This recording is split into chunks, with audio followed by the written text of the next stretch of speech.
Umgadli u-Oswina Police uvule isifuba ngendlela adlale ngayo njenge-man of the match bedlala ne-South Sudan futhi wadalula umyalezo ovela kumqeqeshi oyinhloko uHugo Broos ngesikhathi Bafana Bafana iqeda ngesitayela umkhankaso wayo wokuhlungela i-AFCON. U-Police neqembu basonge umkhankaso wabo wokuhlungela i-Africa Cup of Nations ka-2025 ngokunqoba okugculisayo i-South Sudan ngo-3-0 e-DHL Stadium ebigcwele phama iphithizela eKapa. U-Ingram Reyners, Patrick Maswanganyi noTebo Hlumokwenye benze wonke umonakalo phambi kwamabhali bebhekene nezivakashi ebezingenalo usizo.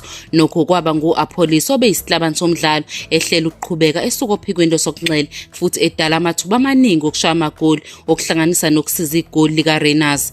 Ekhuluma ne-SABC Sports ngemuva komdlalo, lo mdlalo oneminyaka engu-22 ubudala udalula ukuthi umqeqeshi ubelokhu emile kwelokuthi iqembu lakhe kumele liwine nakube sevele sephumelele. Ngithanda ukuhalalisela abafana namuhla, ngicabanga ukuthi banikeze ngakho konke futhi ngijabule ngomphumela. Ngesikhathi sibona ukuthi sizongena ku-AFCON ngaphambi komdlalo ne-Uganda, umqeqeshi wasitshela ukuthi noma kunjalo sidinga ukuphuma siyothola imiphumela kule midlalo emibili. Sakwenza lokho, kusho u-Police. Ngesikhathi uBroos ethula uDavin Titus, uRelebohile Mofokeng noSage Stephens ngasekupheleni komdlalo waqala ngabadlali bakhe avamise ukuqala ngabo engakhombisi izimpawu zokuthatha kalula isithi.